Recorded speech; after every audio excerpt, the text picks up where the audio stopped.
Assalamu alaikum, my dear students. So we'll continue with the next lecture of chemical bonding. और आज के lecture में हम discuss करेंगे प्रॉपर्टीज ऑफ आयनिक कंपाउंड्स। ठीक, तो अभी तक आपने देखा कि आयनिक कंपाउंड्स कैसे बनते हैं, what are the various factors which affect the formation of ionic bonding. ठीक, उसके बाद हमने देखा था लैटिस एनर्जी के बारे में और बॉर्न हैबिट साइकिल हमने डिस्कस किया था। तो मैंने एक एग्जांपल आपको घर पे प्रैक्टिस करने के लिए दिया था। आई होप कि आप सब लोगों ने वो किया होगा और आप सबों को वो आया होगा अच्छे से। ठीक है, तो चलिए बात करते हैं नेक्स्ट टॉपिक की, that is properties of ionic compounds. ठीक है, तो अगर हम इनकी प्रॉपर्टीज की बात करें, सबसे पहले अगर हम देखें आयनिक कंपाउंड्स की फिजिकल स्टेट की अगर हम बात करें कि वो किस स्टेट में एग्जिस्ट होते हैं, and you must be knowing कि कोई भी सबस्टेंस सॉलिड स्टेट में होगा, लिक्विड स्टेट में होगा या गैसियस स्टेट में प्रेजेंट होगा, it all depends upon the intermolecular forces. ठीक है, अगर इंटरमॉलिक्यूलर फोर्सेस स्ट्रांग है, बहुत स्ट्रांग है, तो एटम्स और स्पीशीज जिनका वो बना हुआ है वो एक दूसरे के साथ टाइटली पैक्ड होंगे।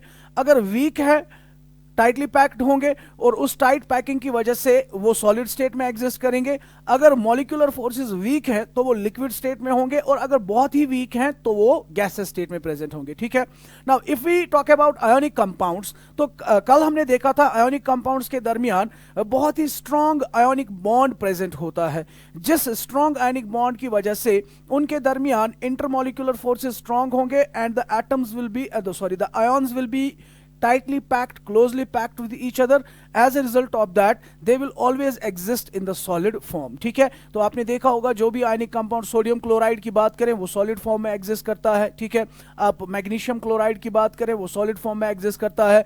जो भी आयनिक कंपाउंड्स होते हैं वो सॉलिड स्टेट में एग्जिस्ट करते हैं। ठीक है, तो सबसे पहला पॉइंट जो हमने यहाँ पे डिस्कस किया, that is their physical state. And physical state की जब हम बात करते हैं, we will say ionic compounds exist in solid state,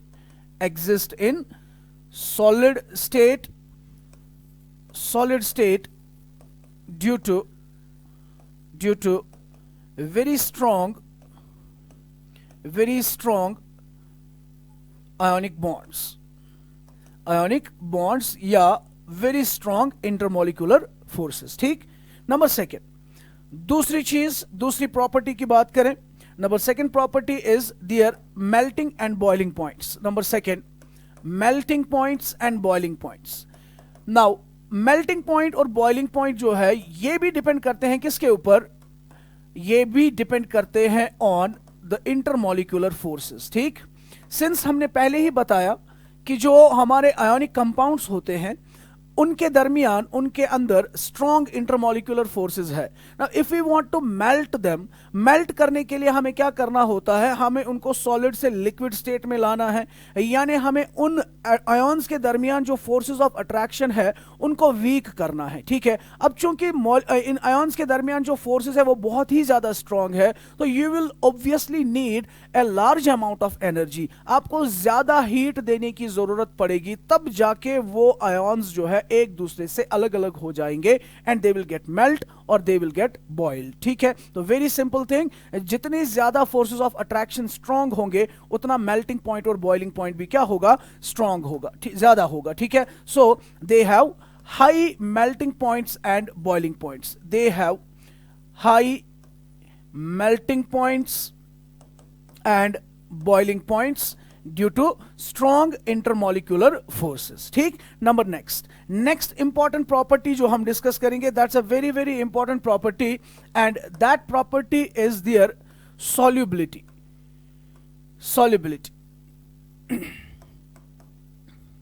solubility की हम बात करेंगे। दरअसल हमारा मेन अट्रैक्शन जो होगा आज के टॉपिक का, that will be the solubility of the ionic compounds. ठीक, नाउ आप सब लोगों ने एक प्रोवर्ब सुना होगा जो कि हम साइंस में यूज करते हैं, that is like dissolves like. ठीक है, लाइक डिसॉल्व्स लाइक का मतलब होता है अगर आप एक पोलर सोल्यूट लेते हो, उसको पोलर सॉल्वेंट में डिसॉल्व करते हो तो वो अच्छे से डिसॉल्व होता है। ठीक, पोलर सॉल्वेंट्स पोलर सोल्यूट्स को अच्छे से डिसॉल्व करते हैं और non polar solvents non polar solutes को अच्छे से डिसॉल्व करते हैं। ठीक है ना, पोलर और नॉन पोलर का मतलब क्या होता है? पोलर हम उस चीज को कहते हैं जिसमें चार्जेस की सेपरेशन हुई होती है, ठीक है। मैं एक एग्जांपल लेता हूं। फॉर एग्जांपल अगर हम बात करें हाइड्रोजन मॉलिक्यूल की, हाइड्रोजन मॉलिक्यूल आपको पता है कैसे बना होता है। हाइड्रोजन और हाइड्रोजन ने एक एक इलेक्ट्रॉन शेयर किया हुआ होता है और हाइड्रोजन मॉलिक्यूल बन जाता है, ठीक है। Now if you look at this hydrogen molecule, इस हाइड्रोजन मॉलिक्यूल में आपको पता है एक इलेक्ट्रॉन हाइड्रोजन ने दिया है, दूसरा इस हाइड्रोजन ने दिया है। नाउ जो ये सेंटर पे ये इलेक्ट्रॉन पेयर प्रेजेंट है, इसको हम बॉन्ड पेयर ऑफ इलेक्ट्रॉन कहते हैं, 10th क्लास में भी आप लोगों ने पढ़ा है। नाउ इस इलेक्ट्रॉन पेयर की अगर हम बात करें तो ये इलेक्ट्रॉन पेयर जो है जितनी इस हाइड्रोजन की है उतनी ही इस हाइड्रोजन की भी है, ठीक है। As a result of that इस इलेक्ट्रॉन पेयर पे जितना फोर्स ऑफ अट्रैक्शन ये हाइड्रोजन करेगा उतना ही फोर्स ऑफ अट्रैक्शन ये हाइड्रोजन भी डालेगा। As a result of which this electron pair we expect it to be present exactly at the centre of this bond, ठीक है ना। नाउ जब ये electron pair at the centre of this bond है तो ना तो ये इसकी तरफ ज्यादा टिल्टेड होगा ना ये इसकी तरफ ज्यादा टिल्टेड होगा। As a result of that ये हाइड्रोजन मॉलिक्यूल जो होगा it will be neutral in nature, और इस मॉलिक्यूल को हम नॉन पोलर कहेंगे क्योंकि इसमें कोई भी सेपरेशन ऑफ चार्जेस नहीं हुआ है, ठीक है ना। On the other hand if I take the example of HF, now you know fluorine को एक इलेक्ट्रॉन की कमी है, हाइड्रोजन को एक इलेक्ट्रॉन की कमी है, तो इन्होंने क्या किया होगा, हाइड्रोजन ने एक इलेक्ट्रॉन दिया, फ्लोरीन ने एक इलेक्ट्रॉन दिया, ठीक है। नाउ ये जो इलेक्ट्रॉन पेयर है इस पे जितना हक हाइड्रोजन का होना चाहिए उतना ही फ्लोरीन का होना चाहिए। बट आप लोगों ने 10th क्लास में एक और टर्म पढ़ी है इलेक्ट्रोनेगेटिविटी, ठीक है। Now fluorine is the most electronegative element, और इलेक्ट्रोनेगेटिव एलिमेंट्स किनको कहते हैं, जिनको टेंडेंसी होती है to attract the shared pair of electrons towards themselves, ठीक है। तो जो ये इलेक्ट्रॉन पेयर हम एक्सपेक्ट कर रहे थे सेंटर पे होना चाहिए था वो फ्लोरीन की तरफ ज्यादा टिल्टेड होगा, ठीक। क्योंकि इलेक्ट्रॉन डेंसिटी नेगेटिवली चार्जड होती है, इसका मतलब नेगेटिव इलेक्ट्रॉन डेंसिटी ज्यादा फ्लोरीन की तरफ होगी और हाइड्रोजन की तरफ कम होगी। तो जो इलेक्ट्रॉन डेंसिटी जिसकी तरफ ज्यादा होगी वी से उसके ऊपर एक स्लाइट नेगेटिव चार्ज होगी और इसके ऊपर एक स्लाइट पॉजिटिव चार्ज होगी। As a result of that जो ये मॉलिक्यूल हमारे पास है इसमें हो गई ना separation of charges, negative and एक साइड से, पॉजिटिव एंड एक साइड से, ठीक है। तो ऐसे मॉलिक्यूल को हम पोलर मॉलिक्यूल नाम देंगे, जैसे हम कहते हैं north pole south pole, magnetic dipole, ठीक है ना। वैसे ही this is an electrical dipole, और जिसमें इलेक्ट्रिकल डाइपोल्स प्रेजेंट होंगे उसको हम पोलर मॉलिक्यूल का नाम देते हैं, ठीक है। वाटर की अगर मैं बात करूं, वाटर बना होता है दो हाइड्रोजन और एक ऑक्सीजन से। Now oxygen is again an electronegative element, hydrogen is less electronegative element. तो इसमें भी जो ये इलेक्ट्रॉन पेयर होगा ये ऑक्सीजन की तरफ होगा, इसमें भी जो इलेक्ट्रॉन पेयर होगा ये ऑक्सीजन की तरफ होगा। तो ऑक्सीजन पे आएगा डेल्टा नेगेटिव, हाइड्रोजन पे आएगा डेल्टा पॉजिटिव, इस पे आएगा डेल्टा पॉजिटिव। तो इस पे भी होगी ना चार्ज सेपरेट, तो इसको भी हम पोलर मॉलिक्यूल का नाम देंगे, और इसीलिए हम कहते हैं कि water is a polar solvent, ठीक है।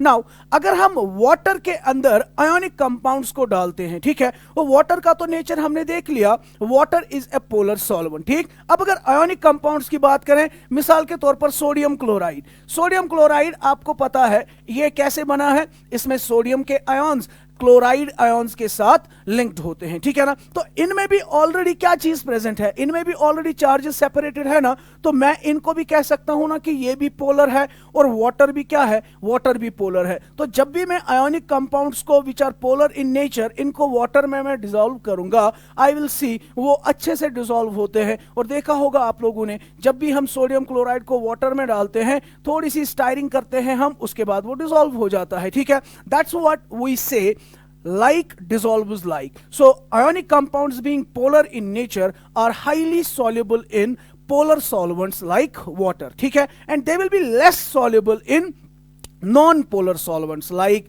hydrocarbons, ठीक है ना। हाइड्रोकार्बन सॉल्वेंट्स में वो बहुत ही कम soluble होंगे, ठीक। तो solubility में हम एक पॉइंट यहां पे लिखेंगे वो ये कि ionic compounds being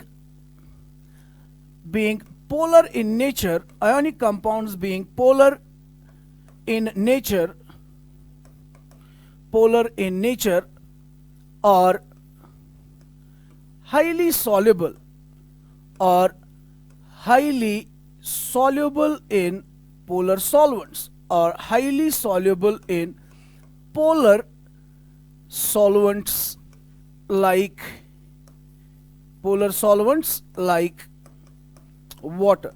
Polar solvents like water. ठीक, क्यों? Because we know like dissolves like dissolves like. ठीक है. Now the thing is that कि ये कैसे होता है असल में, what is the mechanism of solubility of an ionic compound in water, we must be knowing a little bit about that. ठीक है, तो इसी डिस्कशन को कंटिन्यू करके हम यहां पे डिस्कस करेंगे कि कैसे बेसिकली वहां पे सॉल्युबलाइज होता है सोडियम क्लोराइड. ठीक है, तो मैं यहां पे लिखूंगा another heading, that is the mechanism of solubility.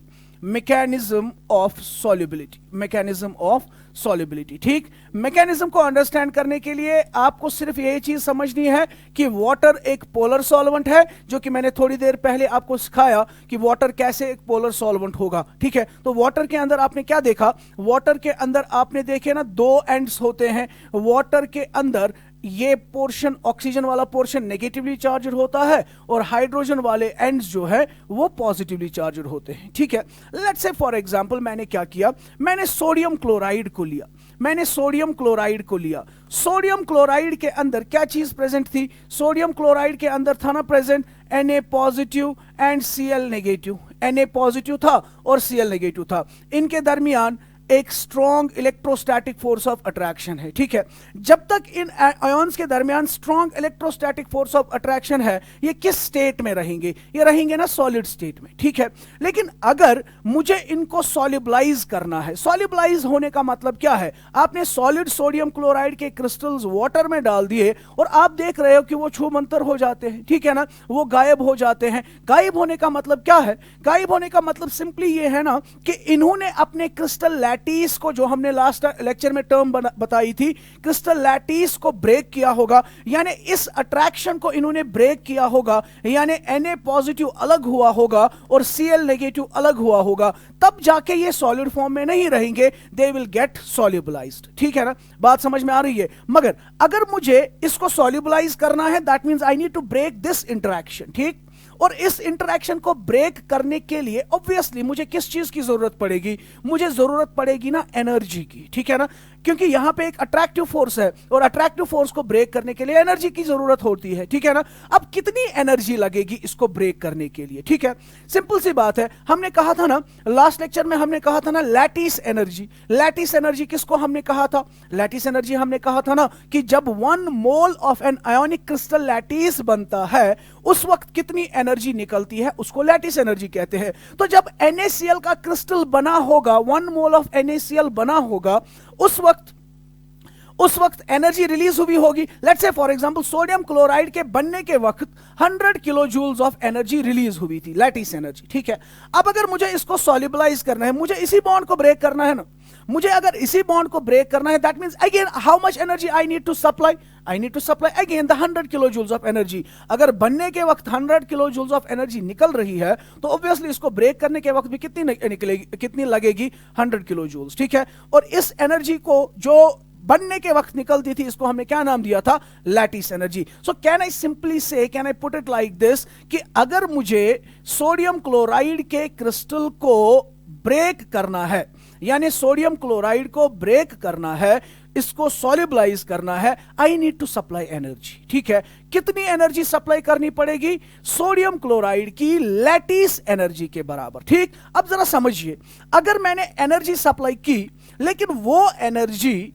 Lattice energy के मुकाबले में कम थी, वो एनर्जी लैटिस एनर्जी के मुकाबले में कम थी, यानी 100 किलो जूल्स लग रही थी, मैंने 80 किलो जूल्स सप्लाई किया, will the bond between NaCl break, no. ठीक है, अगर बॉन्ड NaCl के दरमियान ब्रेक नहीं हुआ तो क्या यह सॉल्युबलाइज होगा, नहीं, यह सॉल्युबलाइज नहीं होगा. ठीक है, लेकिन जब भी हम सोडियम क्लोराइड को वाटर में डालते हैं, क्या हमें उसको हीट करने की जरूरत पड़ती है, नहीं. ठीक है ना, जैसे हमने सोडियम क्लोराइड का 1 स्पून उसके अंदर डाल दिया, what we see is, we see कि वो सोडियम क्लोराइड खुद ब खुद डिसॉल्व होता है. नाउ डज दैट मीन कि सोडियम क्लोराइड मैंने वाटर में डाला तो वो खुद डिसॉल्व हो गया, डज दैट मीन कि उसको बॉन्ड ब्रेक करने के लिए एनर्जी की जरूरत नहीं है, नो नेवर।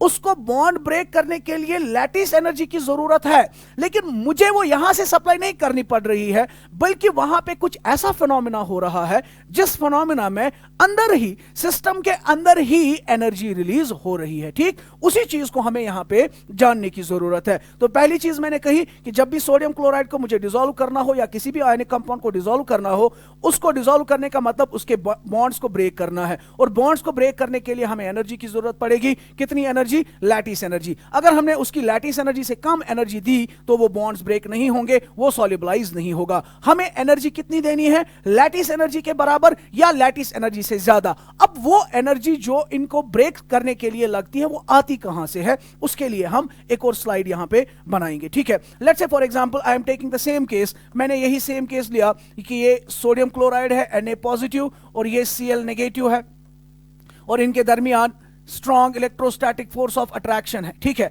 अब देखिए मैं इसको किस में डाल रहा हूं? मैं इसको डाल रहा हूं वाटर में। ठीक है ना, मैं इसको वाटर के अंदर डाल रहा हूं। ठीक ना, वाटर के अंदर आपको अभी मैंने बताया वाटर के दो एंड्स होते हैं, एक नेगेटिव एंड ऑक्सीजन वाला, दूसरा पॉजिटिव एंड हाइड्रोजन वाला। ठीक है ना, जैसे ही आपने सोडियम क्लोराइड को वाटर में डाल दिया, the first thing what will happen is sodium chloride के इर्द गिर्द क्या आ जाएंगे? Water molecule. सिंपल सी बात है, आपने सोडियम क्लोराइड को किस में डाला? वाटर में, तो वो वाटर मॉलिक्यूल सराउंड करेंगे ना सोडियम क्लोराइड को। ठीक, अब वो कैसे सराउंड करेंगे और क्या होगा वहां पे, वो हम देखेंगे। ठीक है, नाउ चूंकि सोडियम क्लोराइड में एक एंड पॉजिटिव है, दूसरा एंड नेगेटिव है, और वाटर के अंदर भी एक एंड नेगेटिव है, दूसरा एंड पॉजिटिव है। ठीक है ना, as a result of that what will happen is that ये वाटर मॉलिक्यूल्स इस Na पॉजिटिव के अराउंड ऐसे जमा होंगे कि इसका जो ये पॉजिटिव चार्ज है वो इसके नेगेटिव चार्ज की तरफ मतलब हो जाए। ठीक है ना, या वाटर का नेगेटिव वाला एंड सोडियम पॉजिटिव के नजदीक आए। क्यों? ताकि वहां पे क्या होगी? ताकि वहां पे अट्रैक्शन होगी। अगर वाटर का पॉजिटिव वाला एंड सोडियम के नजदीक आया, what will happen? Like charges will repel. ठीक है, और जब भी रिपल्शन होती है तो सिस्टम की एनर्जी बढ़ जाती है। ठीक है, जब भी अट्रैक्शन होती है सिस्टम की एनर्जी घट जाती है, एनर्जी इज रिलीज्ड। ठीक है ना, so what will happen is that ये वाटर मॉलिक्यूल जो है ये सराउंड करेंगे सोडियम आयंस को in this way, they will face their oxygen ends towards the sodium like this, they will face their oxygen ends towards the sodium। एक और water molecule में दिखा रहा हूं, ये एक और मैंने दिखाया इस तरीके से, like this, something like this will happen। इसका मतलब क्या है? इसका मतलब यह है कि वाटर मॉलिक्यूल्स सोडियम क्लोराइड को सराउंड करेंगे, लेकिन सोडियम की तरफ वो ऐसे ओरिएंट करेंगे अपने आप को in such a way that their negative end will face the cation and positive end will be away from the cation। ठीक, this is your delta negative, delta negative, delta negative, delta negative, delta negative and delta negative। ठीक है, now you can yourself see positive cation और water molecules के बीच में positive negative, तो जब भी opposite charges एक दूसरे के नजदीक आएंगे अट्रैक्शन होगी। ठीक है, clear? At the same time Cl negative के इर्द गिर्द भी वाटर मॉलिक्यूल जमा होंगे। कैसे जमा होंगे? इन सच अ वे कि अगर ये नेगेटिव चार्ज है तो वाटर अपना पॉजिटिव वाला एंड लेके इसकी तरफ आ जाएगा। ठीक है, that means it will do like this. इसके इर्द गिर्द वाटर मॉलिक्यूल्स ऐसे जमा होंगे with their positive ends like this. ठीक है, हाइड्रोजन वाले एंड लेके वो इसकी तरफ जमा हो जाएंगे। The water will Orient itself in such a way that the positive ends of the water will face the negatively charged anion। as a result of that what will happen is वहां पे फिर से क्या होगी? इसके साथ भी water molecules attraction करेंगे, नेगेटिव चार्जड आयन के साथ भी वाटर मॉलिक्यूल्स अट्रैक्शन करेंगे। ठीक है, इस प्रोसेस को, जिस प्रोसेस में वाटर मॉलिक्यूल्स या सॉल्वेंट मॉलिक्यूल्स, कोई भी जनरल सॉल्वेंट की अगर बात करें, जब भी सॉल्वेंट सोल्यूट के इर्द गिर्द जमा होता है इस प्रोसेस को सॉल्वेशन कहते हैं। ठीक है, the phenomena of surrounding of solute molecules by solvent molecules is what we call as solvation. It's a general term. अगर सॉल्वेंट वाटर है तो इसी जमा होने को, इसी सराउंडिंग ऑफ वाटर मॉलिक्यूल्स को नाम देंगे hydration. So what is hydration? The first thing that happens when you dissolve an ionic compound or anything in water is water molecules will surround that solute. ठीक है, तो इस process को क्या नाम देते हैं? Hydration. So what is simply hydration? Hydration means the surrounding of solute molecules by water molecules when the solute is placed in water. Clear? ठीक है, फाइन. नाउ इस हाइड्रेशन की वजह से क्या हो रहा है? पॉजिटिव और नेगेटिव में अट्रैक्शन, नेगेटिव और पॉजिटिव एंड्स में attraction. And you know whenever there is attraction, energy is released. ठीक है, so the amount of energy released when 1 mole of an ionic compound is hydrated, that is what we call as hydration energy, delta H hydration. ठीक है, तो दो terms हमने यहां पे define की. हाइड्रेशन का मतलब क्या है? Hydration simply means surrounding of water molecules around the ionic compound. ठीक. Now what is hydration energy? It's the amount of energy released when 1 mole of an ionic compound is hydrated.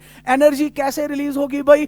Energy release होगी क्योंकि यहां पे attraction हो रही है. ठीक है, तो ये वही एनर्जी है जो बेसिकली सिस्टम के अंदर से ही निकल रही है, और यही एनर्जी अब किसके लिए रेस्पॉन्सिबल होगा? यही एनर्जी अब इस सोडियम और क्लोराइड आयन के दरमियान जो स्ट्रॉन्ग फोर्स ऑफ अट्रैक्शन है उसको ब्रेक करने के लिए यूज होगा. ठीक है, तो हाइड्रेशन एनर्जी को कैसे हम डिफाइन करेंगे? Amount of energy released when 1 mole of an ionic compound is hydrated. General term अगर कहें तो we can call it as delta H solvation energy. General कोई भी सॉल्वेंट होगा. अब चूंकि हम वाटर की बात कर रहे हैं तो इसको हाइड्रेशन एनर्जी का नाम देते हैं. तो एक एनर्जी लगती है सोडियम क्लोराइड आयन को, इस बॉन्ड को ब्रेक करने के लिए, और दूसरी एनर्जी निकल रही है जब इसको वाटर में डाला जा रहा है. ठीक है, अब आप ही खुद डिसाइड करें कि ये सोडियम क्लोराइड ब्रेक कब होगा. कैन आई सिंपली से कि अगर लैटिस एनर्जी जो इसके लिए जरूरत है वो ज्यादा है, या in other words I can say जो हाइड्रेशन एनर्जी रिलीज हो रही है अगर उसका वैल्यू लैटिस एनर्जी से ज्यादा है या उसके बराबर है तो ये करेगा ना इसके बॉन्ड्स को ब्रेक, ये इसको डिसॉल्व कर देगा. लेकिन अगर डेल्टा एच हाइड्रेशन का वैल्यू कम है लैटिस एनर्जी के मुकाबले में, हमारा आयनिक कंपाउंड जो है वो सॉल्युबलाइज नहीं होगा. ठीक, तो सिंपल वर्ड्स में मैं कहूं तो मैं ये कंडीशन बोल सकता हूं, सॉल्युबिलिटी के लिए कंडीशन क्या है? The delta H hydration should be always greater than or equal to delta H lattice. Should always be greater than equal to delta H lattice. जब ये कंडीशन फुलफिल होगी तब जाके ही हमारा आयोनिक कंपाउंड जो है वो सॉल्युबल हो जाएगा. That will be soluble. ठीक है, now that means अगर मुझे देखना है कि हमारा कंपाउंड जो है वो सॉल्युबल होगा कि नहीं होगा, I need to compare these two factors, delta H hydration and delta H lattice.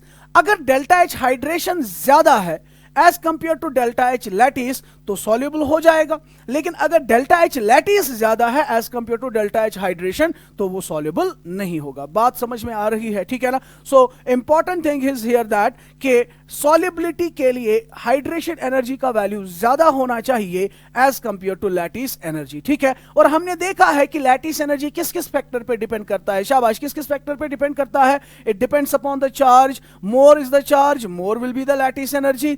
It depends upon the size. More is the size, lesser is the lattice energy. It depends upon the charge density.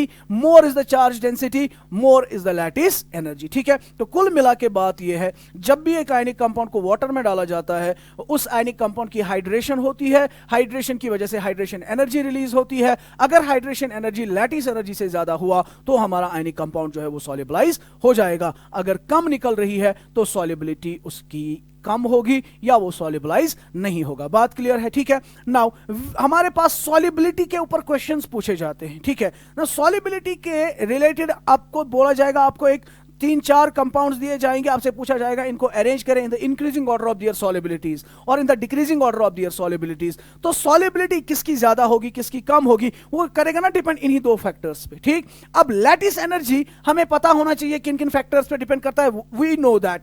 Hydration energy किस किस factor पे depend करता है उसके बारे में हम बात करेंगे। So we will be now discussing about factors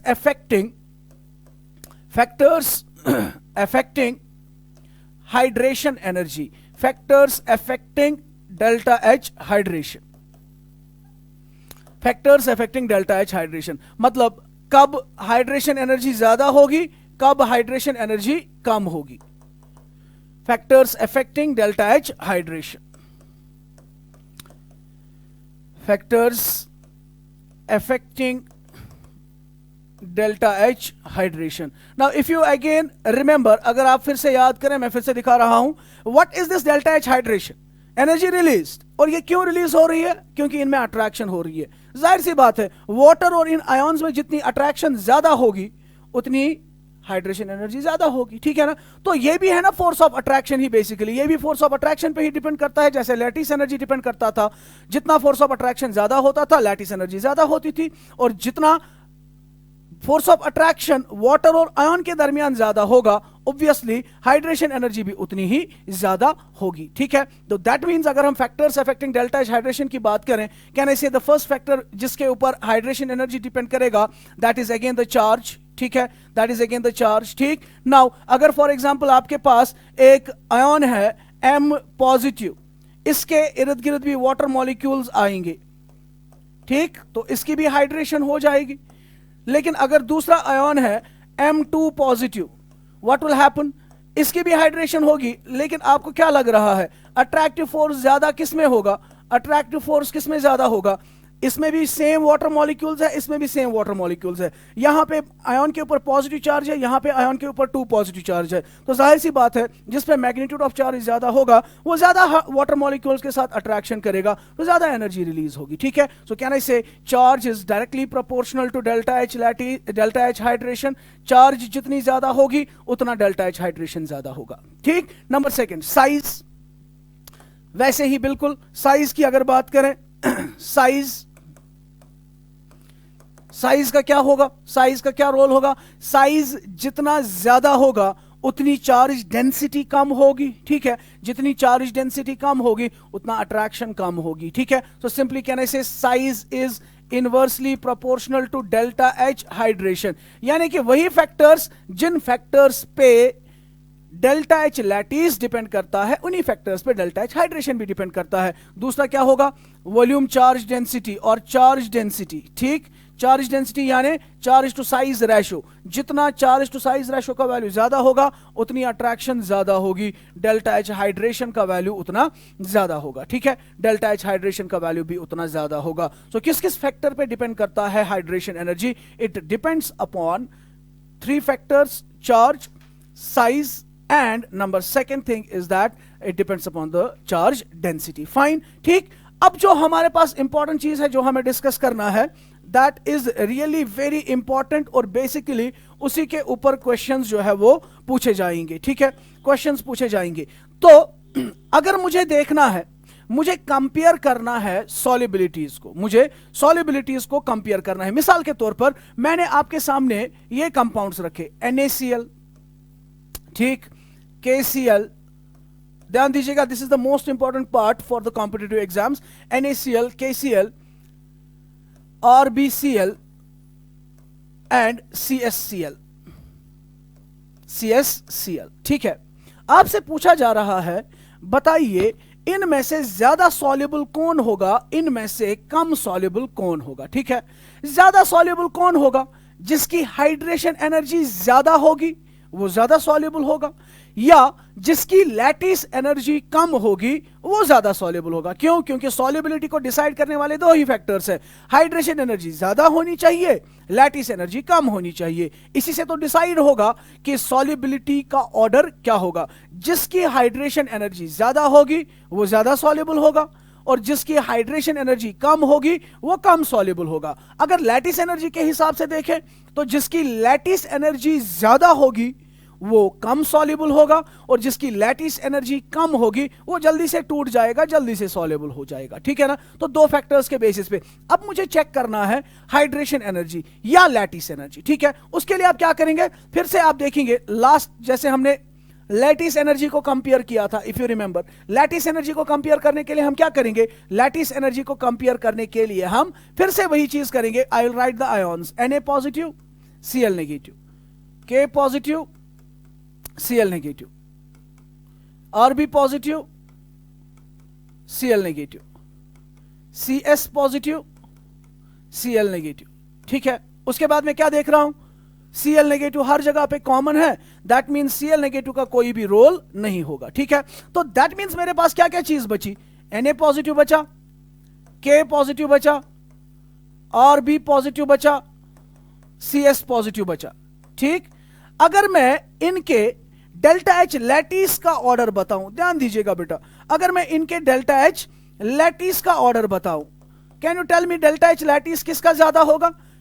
पहले हम चार्ज देखेंगे, चार्ज सबों की सेम है, चार्ज सबों की सेम है तो उससे डिसाइड नहीं हुआ, फिर साइज देखेंगे, इसका साइज छोटा है तो इसकी लैटिस एनर्जी का वैल्यू सबसे ज्यादा होगा। Na पॉजिटिव की लैटिस एनर्जी ज्यादा होगी as compared to K positive which will be more than Rb positive which will be more than Cs positive। ठीक, तो आपने क्या देखा, लैटिस एनर्जी का value, that means sodium chloride की लैटिस एनर्जी ज्यादा है, उससे कम है पोटेशियम क्लोराइड, उससे कम है रुबिडियम क्लोराइड, उससे कम है सीजियम क्लोराइड। ठीक है, नाउ सोडियम क्लोराइड की लैटिस एनर्जी अगर ज्यादा है पोटेशियम क्लोराइड से, what does that mean, that means कि sodium chloride should be less soluble than potassium chloride. ठीक है ना, तो दैट मीन्स लैटिस एनर्जी के हिसाब से अगर मैं सॉल्युबिलिटी को बताऊं, लैटिस एनर्जी के हिसाब से सॉल्युबिलिटी का ऑर्डर क्या होना चाहिए, शाबाश बेटा, लैटिस एनर्जी को देख के सॉल्युबिलिटी का ऑर्डर क्या होना चाहिए, sodium chloride should be less soluble than potassium chloride, less soluble than rubidium chloride, less soluble than caesium chloride, होना चाहिए ना ऐसा ही। ठीक है ना, ऐसा ही होना चाहिए on the basis of lattice energy. ठीक, लेकिन क्या ये ऑर्डर सही है, लेट्स चेक। ठीक है ना, कौन कौन सा factor, lattice energy, lattice energy के हिसाब से मैंने ऑर्डर ये देखा, लेकिन अगर मैं इसी चीज का हाइड्रेशन एनर्जी के हिसाब से ऑर्डर देखूं, इसी चीज का अगर मैं हाइड्रेशन एनर्जी के हिसाब से ऑर्डर देखूं, कैन यू टेल मी इनमें से हाइड्रेशन एनर्जी किसकी ज्यादा होगी, शाबाश बेटा, हाइड्रेशन एनर्जी का ऑर्डर क्या होगा, if I now find out the order of delta H hydration, शाबाश, डेल्टा H हाइड्रेशन भी किस किस फैक्टर पे डिपेंड करता है, बिल्कुल वैसे ही डेल्टा H हाइड्रेशन के लिए भी मैं लिखूंगा ना कौन सा आयन है, Na पॉजिटिव Cl नेगेटिव, फिर से Cl नेगेटिव सेम है तो इनका इसका जो वैल्यू होगा हाइड्रेशन एनर्जी के लिए हर किसी केस में सेम होगा। क्लियर, ठीक है ना, Cl नेगेटिव की भी हाइड्रेशन एनर्जी यहां पे भी उतनी होगी, यहां पे भी उतनी होगी, यहां पे भी उतनी होगी, लेकिन delta H hydration of Na positive, K positive, Rb positive and Cs positive, अगर मैं इसको कंपेयर करूं, ठीक है, अगर मैं इसको कंपेयर करूं तो डेल्टा H हाइड्रेशन, क्या कहा हमने, हाइड्रेशन एनर्जी किसकी ज्यादा होगी, जिसकी चार्ज ज्यादा होगी। अब चार्ज समूह की सेम है, और हाइड्रेशन एनर्जी किसकी ज्यादा होगी, जिसका साइज कम होगा, साइज कम होगा, हाइड्रेशन एनर्जी ज्यादा होगी। दैट मींस ऑर्डर क्या होगा, Na पॉजिटिव का साइज कम है तो इसकी हाइड्रेशन एनर्जी ज्यादा होगी, K पॉजिटिव का कम होगा, Rb पॉजिटिव का कम होगा, Cs पॉजिटिव का कम होगा। ठीक है ना, now this is the order of hydration energy. इसका मतलब है ना, सोडियम क्लोराइड की हाइड्रेशन एनर्जी ज्यादा है, सोडियम क्लोराइड की हाइड्रेशन एनर्जी ज्यादा है पोटेशियम क्लोराइड से। अगर सोडियम क्लोराइड की हाइड्रेशन एनर्जी ज्यादा है पोटेशियम क्लोराइड से, तो सॉल्युबिलिटी किसकी ज्यादा होगी, सॉल्युबिलिटी होगी ना सोडियम क्लोराइड की ज्यादा। ठीक है, हाइड्रेशन एनर्जी जिसकी ज्यादा उसकी सॉल्युबिलिटी भी ज्यादा होगी। ठीक, so according to delta H hydration the order of solubility should be, NaCl की सॉल्युबिलिटी होनी चाहिए ज्यादा, उससे कम KCl, उससे कम RbCl, उससे कम CsCl, उससे कम CsCl। अब जरा दो ऑर्डर्स को कंपेयर करिए। ऑर्डर नंबर 1 जो हमने देखा था theoretically, on the basis of lattice energy. It was saying that sodium chloride का सबसे कम होना चाहिए, लेकिन अगर हम यही ऑर्डर चेक करते हैं on the basis of another factor that is hydration energy, we are seeing that sodium chloride का ज्यादा होना चाहिए। दैट मींस गड़बड़ हो गई, ठीक है ना। हमें क्वेश्चन जो पूछा जाएगा वो थ्योरेटिकली पूछा जाएगा, ठीक है ना। अब असल में इसकी सॉल्युबिलिटी इंक्रीज हो रही है या डिक्रीज हो रही है, दैट्स एन एक्सपेरिमेंटल थिंग, ठीक है ना। और एक्सपेरिमेंटली जब हम देखते हैं वी सी कि ऑर्डर जो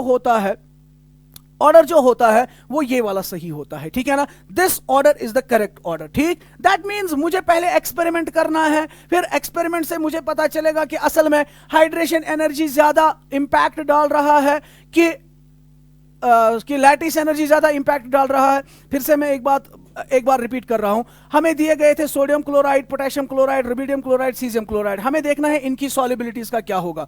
सॉल्युबिलिटी डिपेंड करता है हाइड्रेशन एनर्जी पे और लैटिस एनर्जी पे। मैंने लैटिस एनर्जी का ऑर्डर देखा तो लैटिस एनर्जी का ऑर्डर ये है, सोडियम क्लोराइड की लैटिस एनर्जी ज्यादा है।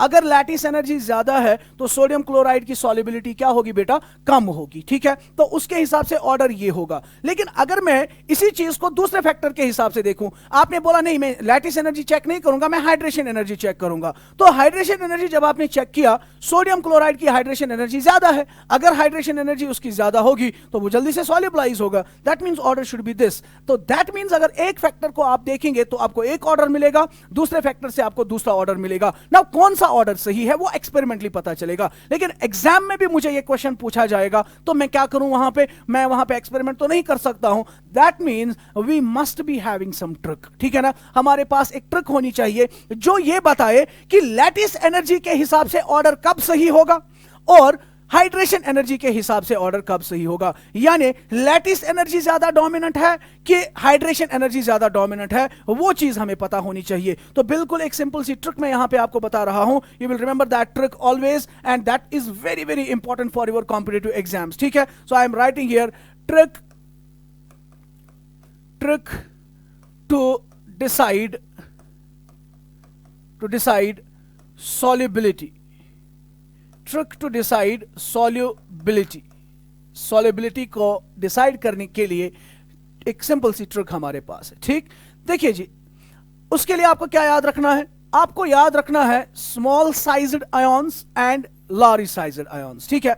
मिसाल के तौर पर मैं यहां पे बता रहा हूं आपको, फॉर एग्जांपल आपको पहली चीज याद रखनी है small sized ions. Small sized ions, मैं एक लिस्ट आपको दे रहा हूं, small sized ions and large sized ions. ये सिर्फ आपको याद रखना है और ये आपको ऑटोमेटिकली याद रहेगा, स्मॉल साइज्ड आयंस और लार्ज साइज्ड आयंस, ठीक। देखिए इधर स्मॉल साइज्ड आयंस कौन कौन होते हैं, ठीक। F नेगेटिव, ठीक है। Number second O2 minus, it's a small sized ion. इसी तरीके से यू हैव N3 माइनस, ठीक, it's a small sized ion, clear, ठीक है ना। इसी तरीके से we have for example OH minus, it's a small sized ion, ठीक। इसी तरीके से we have group 2 cations, group two cations यानी ग्रुप नंबर 2 के कैटायंस कौन कौन से हैं, for example you have beryllium 2+, magnesium 2+, ठीक है, beryllium 2+, magnesium 2+, they are small sized cations. Small sized cations ये हैं कुछ, ठीक है। लार्ज साइज्ड कैटायंस की अगर हम बात करें, you have polyatomic ions like sulphate, ठीक, like nitrate NO3-, like carbonate CO3(2-), like you have for example you have perchlorate ClO4-, ठीक। for example you have Cl-, Br-, I-, ठीक है, Br-, I-, ठीक। ये कुछ आयंस है जो ions बड़े साइज के आयंस माने जाते हैं, ठीक है ना। What is the trick? The trick is very simple, have a look at the trick. What is the trick? ध्यान दीजिएगा। Trick says that if if common ion if common ion is a small sized ion, if common ion is a small sized ion, then delta H lattice is dominant, then delta H lattice is dominant. मतलब जो भी order होगा वो delta H lattice के हिसाब से decide होगा। जब भी जो भी गिवन कंपाउंड्स होंगे उनमें अगर कॉमन आयन क्या होगा, छोटे साइज का आयन होगा। अगर छोटे साइज का आयन कॉमन आयन है गिवन कंपाउंड्स में, तो उस वक्त जो भी सॉल्युबिलिटी का ऑर्डर होगा that will be decided by delta H lattice. ठीक, नंबर सेकेंड। और इन अदर वर्ड्स अगर वहां पे क्या होगा, अगर common ion if common ion is a large sized ion, if common ion is a large sized ion, then delta H hydration is dominant, then delta H hydration is dominant. It's a very very simple trick, बहुत ही simple trick है और इससे आप कोई भी question solubility के related solve कर सकते हैं। But this is highly useful for the determination of जो सॉल्युबिलिटी है, solubility of alkali and alkaline earth metal compounds, उनके लिए ये ज्यादा वैलिड है। ठीक है, उनके लिए ये ज्यादा वैलिड है। बात समझ में आ रही है? ठीक है, एक और इंपॉर्टेंट चीज आप यहां पे मेंशन करेंगे, एक इंपॉर्टेंट चीज हम यहां पे मेंशन करेंगे, that is I will write it in terms of a note, I will write it as a note. What is the note? Note आपको क्या करना है, ये इस चीज का आपको ख्याल रखना है। And the thing is that अगर हम इन आयन्स की बात करें, कार्बोनेट आयन साथ में बाइकार्बोनेट आयन भी है HCO3 minus, carbonate and bicarbonate. ठीक है, तो कार्बोनेट एंड बाइकार्बोनेट आयन, ठीक है ना। Carbonate ion CO3 2 minus and HCO3 minus, इनको हमने अभी क्या बताया, they are large sized ions, ये क्या है, बड़े साइज के आयन्स है। ठीक, मगर जब भी ये HCO3 and CO3 2 negative ions, HCO3 2 negative and HCO3 negative ions are considered as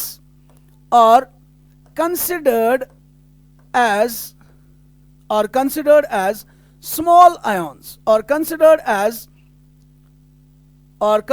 as small ions when they are linked with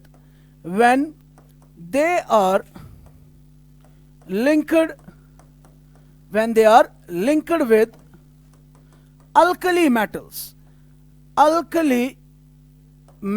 when they are linked with alkali metals। ठीक है, तो ध्यान दीजिए मैंने क्या कहा, अगर कॉमन आयन छोटे साइज का आयन है तो लैटिस एनर्जी डिसाइड करेगा ऑर्डर, अगर कॉमन आयन बड़े साइज का आयन है तो हाइड्रेशन एनर्जी डिसाइड करेगा ऑर्डर। लेकिन कार्बोनेट आयन और बाइकार्बोनेट आयन का खास ख्याल रखना है, अगर कार्बोनेट और बाइकार्बोनेट आयन किसी भी दूसरे मेटल्स के साथ लगे हुए हैं except for alkali metals, then they are large sized ions. ठीक है ना, मगर जब भी कार्बोनेट और बाइकार्बोनेट आयन्स लगे होते हैं अल्कली मेटल्स के साथ, उस वक्त इनको ट्रीट किया जाएगा as negatively as small sized ions. ठीक है ना, let's take the examples. For example अभी जो हमने एग्जाम्पल दिया, sodium chloride, potassium chloride, rubidium chloride, caesium chloride. Now इनमें कॉमन आयन कौन सा है, यहां पे भी Cl नेगेटिव, यहां पे भी Cl नेगेटिव, यहां पे भी Cl नेगेटिव, यहां पे भी Cl नेगेटिव। तो Cl negative is the common ion. और ये Cl नेगेटिव किस तरह का आयन है, छोटा है कि बड़ा? अभी हमने बताया Cl negative, it is a large sized ion। ठीक, and if it is a large sized ion, order किसके बेसिस पे डिसाइड होगा, हाइड्रेशन एनर्जी के बेसिस पे डिसाइड होगा। That means I just need to calculate the order of hydration energy. It's a large ion, that means मुझे lattice energy को check नहीं करना है, हाइड्रेशन एनर्जी को चेक करना है। ठीक, तो हाइड्रेशन एनर्जी को मैं कैसे चेक करूंगा, वहां पे क्या बचा, Na positive, K positive, Rb positive, CS positive, ठीक है, ये हमारे कैटाइंस हैं, क्लियर। नाउ इन कैटाइंस में 4 ही समूह की सेम है, तो 4 ही से डिसाइड नहीं होगा। साइज इसका छोटा है, अगर इसका साइज छोटा है तो इसका डेल्टा एच हाइड्रेशन क्या होगा, इसका डेल्टा एच हाइड्रेशन बड़ा होगा, उससे काम होगा K पॉजिटिव का, उससे काम होगा इसका, ठीक है। तो जिसकी हाइड्रेशन एनर्जी ज्यादा होगी, जिसकी हाइड्रेशन एनर्जी का वैल्यू ज्यादा होगा, उसकी सॉल्युबिलिटी भी क्या होगी, ज्यादा होगी। दैट मींस NaCl जो है इसकी हाइड्रेशन एनर्जी ज्यादा है, सॉल्युबिलिटी ज्यादा होगी as compared to KCl, as compared to RbCl, as compared to CsCl। तो यहां पे आपको लैटिस एनर्जी के हिसाब से नहीं देखना है, बल्कि हाइड्रेशन एनर्जी के हिसाब से देखना है, according to the trick, because the common ion is a polarised ion and sorry and delta H hydration will decide the order of solubility, clear। इसी तरीके से अगर मैं एक और एग्जांपल दे दूं जल्दी जल्दी से, if I give the example of, for example you have let's say you have lithium hydroxide, sodium hydroxide, potassium hydroxide, rubidium hydroxide, cesium hydroxide, we are asked to give the order of their solubilities, ठीक है ना। तो सबसे पहले हम क्या check करेंगे, सबसे पहले हम चेक करेंगे कॉमन आयन। कॉमन आयन कौन है इनमें, सबों में कॉमन आयन है हाइड्रोक्साइड आयन, ठीक। सो OH negative ion is the common ion, it is the common ion. और OH नेगेटिव आयन बड़े साइज का आयन है कि छोटे साइज का आयन है, फिलहाल आपको याद नहीं रहा होगा, मैं फिर से शो करूंगा यहां पे। OH negative, OH negative, you have to remember these ions. OH negative ion जो है, it is a small sized ion, and if it is a small sized ion, which will decide, lattice energy will decide, I don't need to find out the hydration energy, ठीक है। तो हम वापस जा रहे हैं क्वेश्चन के ऊपर। छोटे साइज का आयन है, it's a small ion, and if it is a small ion I have to check delta H lattice, not delta H hydration, ठीक है। तो delta H lattice किसका चेक करना है, Li positive, Na positive, Ka positive, और B positive and CS positive, CS positive, fine, ठीक है ना। तो यहां पे अगर आप चेक करें, लिथियम का साइज सबसे छोटा, लिथियम का साइज सबसे छोटा है, as a result of that इसकी लैटिस एनर्जी सबसे ज्यादा होगी।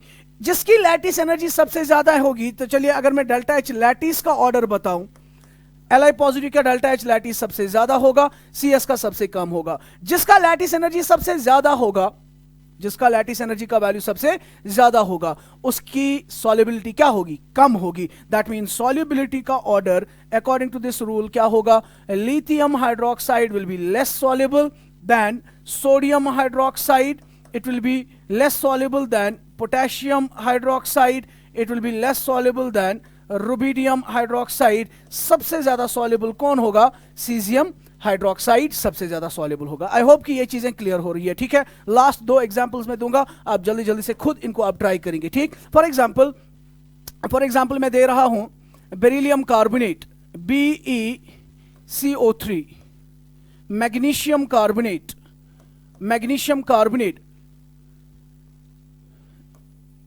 कार्बोनेट, स्ट्रॉन्शियम कार्बोनेट, ठीक है। Beryllium, magnesium, calcium, strontium and another one is barium carbonate. आपको बोला जा रहा है बताइए इनका ऑर्डर, ठीक। तो आपने क्या देखा, कॉमन आयन कौन है, CO3 किसके साथ लगा है, क्या ये अल्कली मेटल्स के साथ लगा है कि अल्कलाइन अर्थ मेटल्स के साथ, अल्कलाइन अर्थ मेटल्स के साथ। तो अगर अल्कली मेटल्स के साथ होते तो ये एक्ट करते हैं स्मॉल साइज्ड आयंस, लेकिन ये अल्कली मेटल्स के बगैर दूसरे के साथ है तो they will act as large ions. And if they are large ions, what will happen, if they are large ions कौन डिसाइड करेगा, अभी हमने याद रखा delta H hydration will decide. तो डेल्टा एच हाइड्रेशन का वैल्यू मुझे चेक करना है, beryllium 2 positive, Mg2 positive, Ca2 positive, Sr2 positive and Ba2 positive. इनका डेल्टा एच हाइड्रेशन का ऑर्डर अगर मैं देखूं तो बेरिलियम 2 पॉजिटिव का साइज छोटा है, हाइड्रेशन एनर्जी ज्यादा होगी। अगर हाइड्रेशन एनर्जी ज्यादा है तो जिसकी हाइड्रेशन एनर्जी ज्यादा होगी उसके कंपाउंड की सॉल्युबिलिटी ज्यादा होगी। दैट मीन सॉल्युबिलिटी का ऑर्डर क्या होगा, beryllium carbonate more soluble than magnesium carbonate, more soluble than calcium carbonate, more soluble than strontium carbonate, more soluble than barium carbonate. I hope कि थिंग्स आर क्लियर. ठीक है, एक example आपके लिए homework है. आई होप कि you will be able to do that. Let's say lithium carbonate, sodium carbonate, magnesium lithium, sodium, potassium carbonate, rubidium carbonate and caesium carbonate. आपको इनकी सॉल्युबिलिटीज का ऑर्डर बताना है. रूल को अप्लाई करिए, ट्रिक को अप्लाई करिए और इसका आंसर निकालिए. ठीक है, so that's all for today's session. Thank you very much.